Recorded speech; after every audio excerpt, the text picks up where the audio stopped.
Boa noite, povo de Deus. Hoje, mais uma vez, estamos nos encontrando. Seja bem-vindo para esse encontro nosso ao vivo, aqui da Casa Paroquial.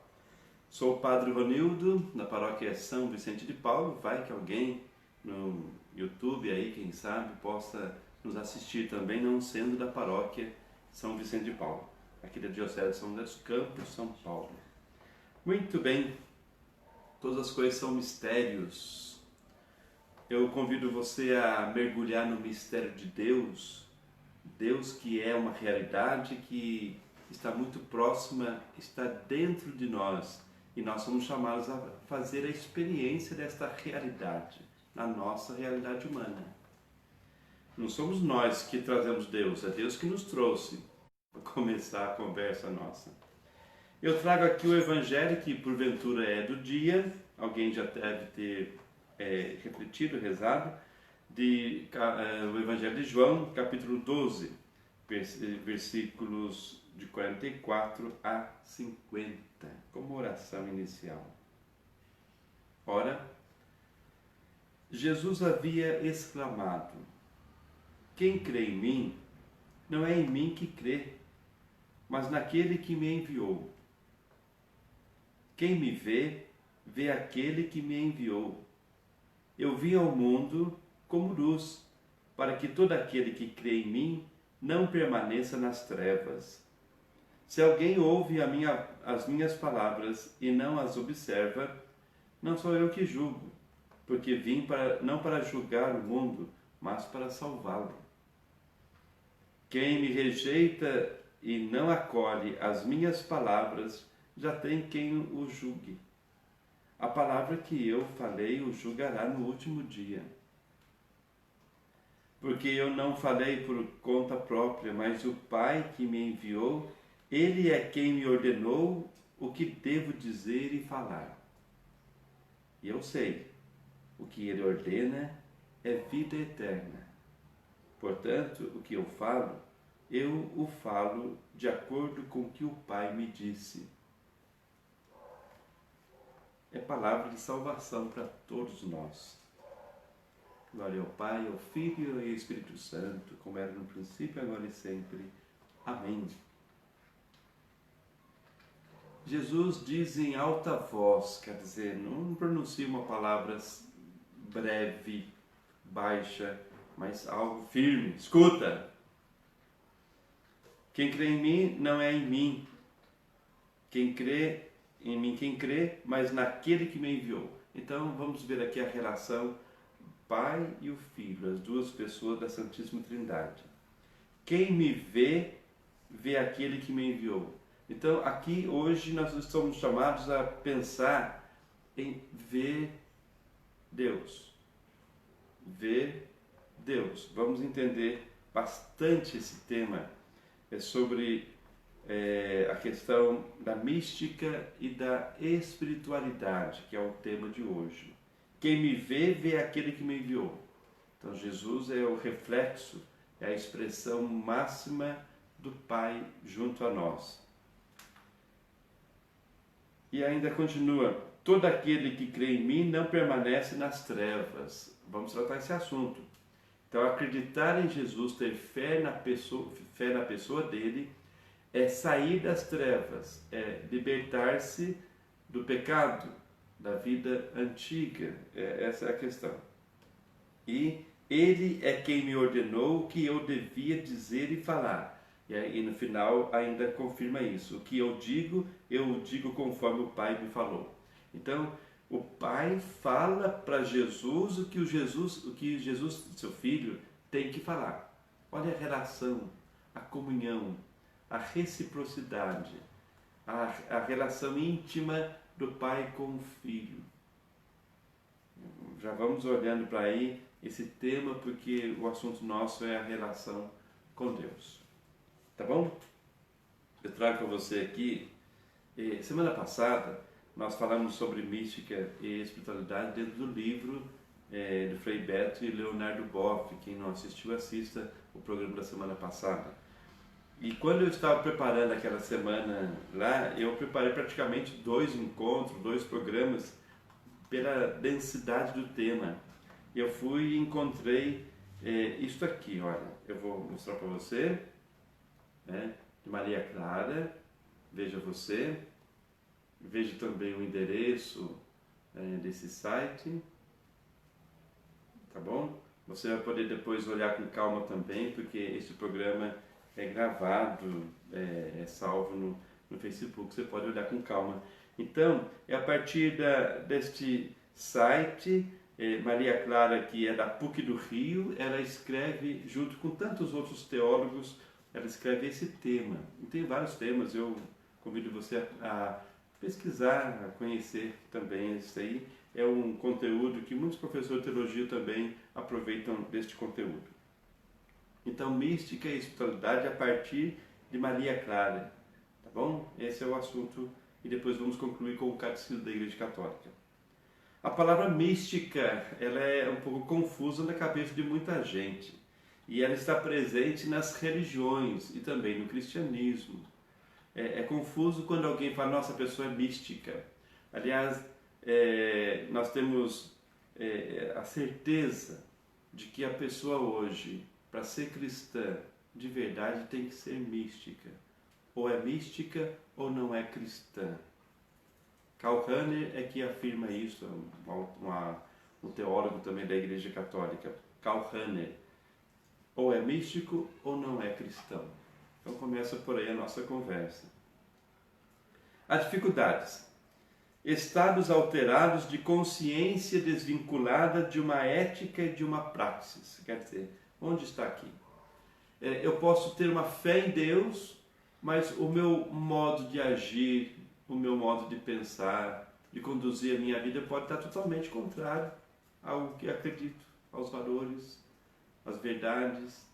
Então, uma consciência desvinculada da ética, da verdade, daquilo que é o ideal e da praxis, quer dizer, eu acredito numa coisa e vivo outra. Por exemplo, acredito que Deus é amor, mas não sou solidário. Eu sou, pelo contrário,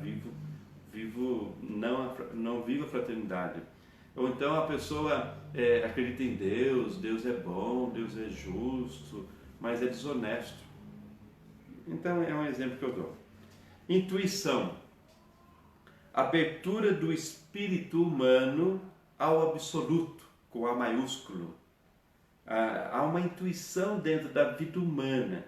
Esta O espírito humano se abre para o absoluto. É próprio de cada ser humano a dimensão espiritual, não a dimensão religiosa simplesmente. Esta abertura tende seu próprio dinamismo para um horizonte inatingível. Existe uma realidade que nós não atingimos por nós mesmos. É um horizonte, então eu vou de encontro com uma realidade inatingível, olhando o absoluto, que depois a gente vai olhar que se encarnou, o absoluto. A plenitude do ser e do bem, olha que expressão bonita. Onde que está nisso? Está na inteligência e na liberdade humanas.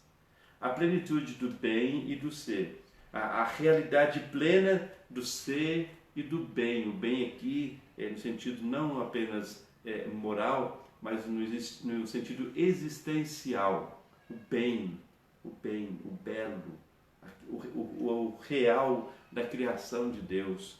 Então isso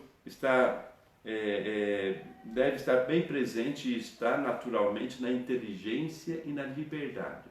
Se a pessoa não vive a sua inteligência, não é inteligente. Se a pessoa não vive sua liberdade, não é livre, ela não consegue, ela tem dificuldade de compreender a plenitude do ser. Então a liberdade e a inteligência são duas coisas muito importantes para a nossa vida. Um horizonte infinito. O próprio Deus experimentado como próximo e imediato, fundamentando a esperança de a Ele chegar. Então, nós queremos e podemos chegar a Deus, o inatingível. Aí é bonito, né? O horizonte infinito. Mas é experimentado. Deus é experimentado como próximo, como alguém imediato, quer dizer, real, no momento presente. Não é coisa para depois e o que passou, passou. A criação sempre e totalmente voltada para a salvação. Olha que bonito isso. Como o rio, que ele tem a sua... É natural que ele vai para o mar. O rio Tietê que não vai para o mar. O rio Tietê vai para o rio Paraná, se não me engano. É o único. Ele vai meio contra a natureza. Mas os rios nascem, as nascentes nós temos, e todos, com exceção do rio Tietê, vão para o mar. Então a criação também, ela já está voltada para a salvação. O último, com U maiúsculo, o último, que é Deus, o último para o qual o homem está constitutivamente voltado, é o Deus que gratuitamente toma a iniciativa da salvação. Nós estamos voltados para Deus, mas a iniciativa de atrair para a salvação é de Deus. E que livremente se autocomunica. Deus se dá a conhecer. Antes de Jesus se encarnar, a segunda pessoa da Trindade, Deus já também se manifestava pelos profetas, pela criação, pela natureza, mas depois criou forma humana, Jesus Cristo. Em cada ato de conhecimento ou de querer, o dinamismo do Espírito ultrapassa o objeto conhecido ou querido, voltando-se para este horizonte infinito. Então, o conhecimento e o querer. Vamos pensar aqui, conhecimento e querer. Quer dizer, a inteligência e a vontade. São coisas importantes na vida humana. Eu tenho que desenvolver isso. A experiência de Deus é mais um estar orientado para Deus. É a vida humana voltada para Deus. E acontece sempre na experiência do conhecimento ou do querer concreto. Então, Maria Clara vem insistindo nessa questão. Da inteligência, do querer, da vontade, da liberdade. Nós somos seres humanos formados, criados com vontade, liberdade, etc. Nessa experiência está a base segura para o discurso sobre Deus. Discurso sobre Deus, o discurso ou o estudo sobre Deus deve estar baseado na experiência da pessoa de Deus.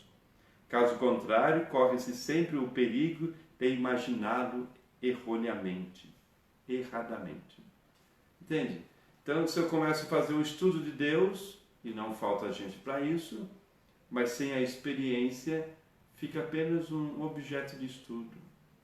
Somente isso. Então, a relação com Deus é uma relação pessoal, interpessoal, uma relação de duas pessoas livres. A fé, dirigida a Deus, revelado e atuante em Jesus Cristo. Então, nós temos a pessoa de Jesus Cristo, a fé na pessoa dele, no caso o cristianismo, que nós vemos a partir dele quem é Deus, como é Deus. Então nós temos que olhar para a pessoa de Jesus, inclusive aprender com ele como se relacionar com o Pai e com os irmãos, seus semelhantes. Esta experiência tem sua origem no próprio Deus. É Deus que torna possível, capaz e é a origem desta relação.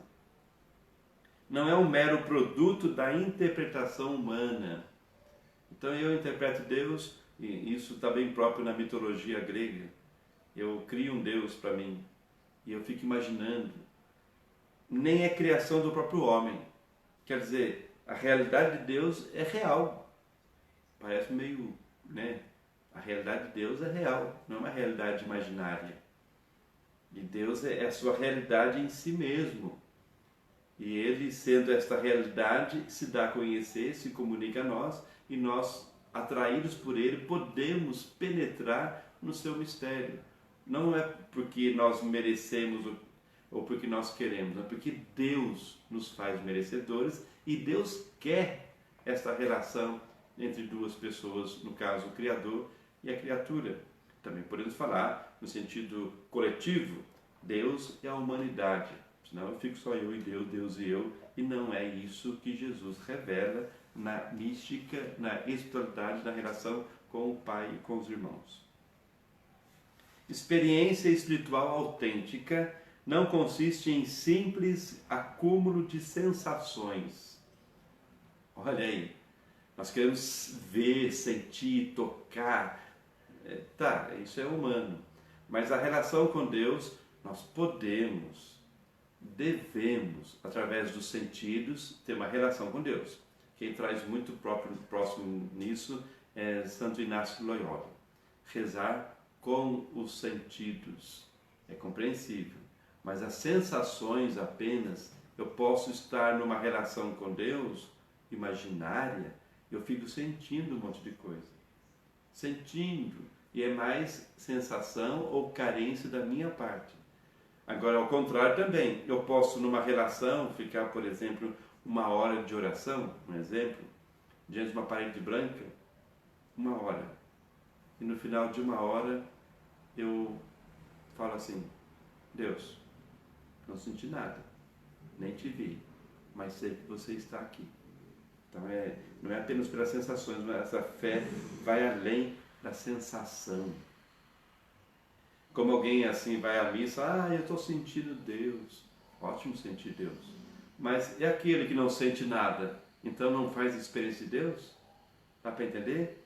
Senão a gente confunde a pessoa mística como aquela que fica ali, levitando. Pode acontecer, mas é uma graça que Deus dá para alguns. E para os mortais, né, como nós aqui, né, que não recebemos essa graça de Deus, então vamos nos relacionar com Deus pela fé, pela inteligência, pela vontade. Sempre que o ser humano põe em confronto sua particular experiência com a totalidade, se abre a dimensão espiritual. A relação com Deus é confronto. Eu gosto muito de uma passagem, pena que eu não trouxe aqui, em que Apocalipse, que fala que a palavra de Deus ela é doce como mel na boca e amarga como fel no estômago. Né? Então a palavra de Deus que é comida, é um livro, é comido, é uma expressão simbólica, come-se a palavra, doce na boca e amarga no estômago. Por quê? Porque a doçura de Deus se encontra com a minha realidade e há um confronto. E é coisa boa, não é coisa ruim não. o confronto para levar a uma conversão, a uma mudança, a uma reorientação da vida a partir de Deus, a minha realidade, a realidade de Deus. Isso é bom. Então, a partir do confronto, nós vivemos a dimensão espiritual. Isso a Ana Clara está falando. Toda experiência verdadeiramente humana está aberta ao transcendente, portanto, ao espiritual. Muito bonito isso. Experiência verdadeira humana, uma experiência humana verdadeira, você fazer a experiência do humano, da realidade humana, daquilo que nós somos como pessoas. Não, o nós é eu, o nós é nós, enquanto coletivo, comunidade, sociedade. E essa experiência verdadeira, humana, me leva à dimensão espiritual, porque faz parte da pessoa a sua dimensão espiritual. Então, não dá para separar humano e espiritual, porque tudo isso está presente na vida da pessoa, dos seres humanos. Não é o ser humano quem dirige e conduz sua experiência com Deus. Não é eu que faço acontecer a experiência. Eu me disponho para a experiência. Antes, é a confiança e a recepção do mistério o que torna possível a experiência. Eu confio e eu recebo o mistério. Eu quero criar comunhão com o mistério. Então não é eu que faço acontecer, mas eu me abro para acontecer. E Deus, sempre presente, sempre desejoso, sedento, mendiga a nossa vida. Ele é convidado a participar da mesma experiência exemplar de Jesus, vivendo com Ele, por Ele e para Ele e nele. O mistério da total entrega nas mãos do Pai. Temos a Sagrada Escritura, que nos leva também a perceber a experiência do povo no Antigo Testamento, a comunidade inicial, a revelação escrita, registrada, que o povo da Bíblia antes viveu a experiência, até de sofrimento, de angústia, de falta de fé, viveu a experiência e depois foi escrita a experiência, foi registrada. Nós podemos, pela Sagrada Escritura, pelo livro da Bíblia, nós podemos perceber a ação de Deus, que Deus revela a si mesmo e revela o próprio ser humano para ele, né? Deus revela o ser humano para o próprio ser humano, na experiência bíblica. Mas vamos entender, primeiro o povo viveu, a comunidade viveu a sua fé, a mensagem, o testemunho, depois foi escrever. Era consequência, e foi bom, porque carregou para a história de 2000 anos, de 6.000 anos no caso do Antigo Testamento, apresentando uma experiência concreta. Mas, no entanto, a Bíblia, ela inspira a vida, a fé. E nós podemos perceber a ação de Deus no cotidiano, no dia a dia da vida. Deus continua se revelando a nós constantemente. Ainda a doutrina da graça. Nós compreendemos isso. O que é graça de Deus? Tem um perigo a gente achar que a graça de Deus é assim, uma torneira. Eu lembro das aulas sobre teologia da graça. Você tem uma torneira, daí você precisa da graça de Deus, você vai lá, abre a torneira, espeja um monte de coisa na sua vida, depois você fecha e vai embora. Não é assim. Então Deus vai te dar uma graça nesse momento.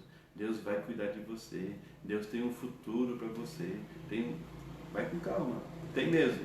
E o que ele tem? Ele tem o seu projeto, a sua ação criativa, criadora, única para todo ser humano. E nós participamos dessa realidade. Deus revela-se como o sentido radical da vida humana. Se toda experiência... Eu vou ler agora o texto aqui, que é do texto da nossa... de quem nós queremos falar, da Maria Clara. Se toda experiência religiosa é uma experiência do sagrado, certamente a experiência mística, entendida como experiência que tem como objetivo maior a união com Deus, enquanto mistério e graça, é uma experiência do sentido com S maiúsculo aqui, o sentido. que requer a pessoa inteira, em uma consciência que apreende, assimila e interpreta a experiência, não se contentando com a sensação afetiva que ela provoca. Bonito, né? Trocando em miúdos aqui. Que essa experiência do sagrado, uma experiência religiosa do sagrado, nos leva a uma união com Deus. E a união com o mistério, com a graça. E com uma experiência do sentido. Só que eu tenho que dispor para isso. Mas Deus dá a graça, Ele sempre oferece condições para que eu também faça isso. Como a mãe que faz o melhor para o filho quando pequeno. Quando cresce, o filho deve ter aprendido a relação dele, da criança que cresceu, com a mãe. Daí torna responsável. A mãe não vai tratar mais como criança quem é adulto. Deus nos quer maduros. Ele não cuida como criança. Ele cuida como alguém responsável, maduro. Se alguém é infantil e imaturo, precisa amadurecer. É isso. Então, depois eu vou apresentar dois números do Catecismo da Igreja Católica. E eu tem alguma pergunta? Surgiu alguma manifestação? Não, né? Sempre que você quiser, pode manifestar alguma coisa, alguma opinião. Eu recordo uma coisa, semana que vem nós vamos gravar o programa. Então, semana que vem assista após a missa que teremos de Nossa Senhora de Fátima, padroeira do povo da comunidade Jardim Rodolfo. E logo após a missa vamos já postar o programa que não será ao vivo quarta-feira que vem. Hoje estamos ao vivo. Bom? Então, conclusão, o nosso Catecismo da Igreja Católica, para quem ainda não sabe, está aqui, o Catecismo da Igreja Católica. Vale a pena você adquirir o livro, mas também você pode baixar vaticano.va, você pode olhar lá no site do Vaticano, em português você vai ter, o Catecismo da Igreja Católica, para você pesquisar tanta coisa boa que tem lá. Inclusive, tem o compêndio, que é uma síntese, e o catecismo inteiro. Dá uma olhadinha no catecismo, né? Então vale a pena pegar o catecismo na íntegra e dar uma lida. E quando não compreender alguma palavra, vai no Google e pergunte lá o que significa a palavra, né? Ou pergunta para o padre aí que a gente vai ver se consegue responder também, tá bom? Mande um zap para a Secretaria da Paróquia. O número 2590 do Catecismo da Igreja Católica tem uma expressão assim: a oração é a elevação da alma para Deus, ou o pedido feito a Deus de bens convenientes. Alma aqui não é uma coisa separada do corpo. Alma aqui é o profundo da pessoa humana. O corpo e a alma não se separam. E após a morte, a alma e o corpo se unem, o corpo glorificado. Então, a alma é o profundo da vida, o essencial da vida que todos nós temos. Deus nos criou com alma, espírito e corpo. Nós não somos só corpo, nós não somos só sensação, né? Isso vale para tudo. Mas, então, essa oração é a elevação da alma, do que é essencial de nós mesmos para Deus. Ou o pedido feito a Deus de bens convenientes, os bens espirituais e também materiais que convêm para o ser humano. Nós temos que saber pedir. E o pedido não deve ser fruto de um egoísmo, mas de uma confiança e de uma entrega. Quando pedimos, já é um ato de fé. Confiamos e nos entregamos a Deus. Mas não devemos ficar pedindo coisas do egoísmo. O número 2591 expressa assim também, olha, escute aí. Deus não se cansa de chamar cada um pessoalmente para o encontro misterioso com Ele. A oração acompanha toda a história da salvação, como um apelo recíproco entre Deus e o homem. Olha que bonito. Deus não se cansa de chamar. Deus não cansa em nada, porque imagina nós que nos cansamos. Cada um pessoalmente. O encontro misterioso com Ele. E a oração acompanha todo o mistério da salvação, quer dizer, todo o projeto de salvação, de vida, de plenitude de Deus. E acompanha e como um apelo recíproco entre Deus e o homem. Um apelo recíproco. Deus que apela, que clama a nossa participação, nosso desejo de comunhão, e nós também que clamamos a Ele. Então, eu desejo que esse tema tenha despertado, sobretudo, que você possa ler o Catecismo da Igreja Católica, que tem na oração cristã. Semana que vem, nós vamos falar sobre a oração do Senhor, o Pai Nosso. Só que eu estava vendo, já preparei para a semana que vem, estava vendo que é muito assunto. Então, nós vamos colocar a oração do Senhor, Pai Nosso, o Pai Nosso 1. Vamos ver o 2, o 3, etc. Tá bom? Tem coisa bonita demais, não perca. Semana que vem, após a missa das 7h30 da noite, vai cair numa quarta-feira, 13 de maio. Que Deus possa abençoar cada um de vocês que estão aí nos escutando, nos assistindo. Que Deus abençoe sua família, dando muita confiança, muita fé e muita responsabilidade nesse tempo de pandemia. Ok? O Senhor esteja convosco, Ele está no meio de nós.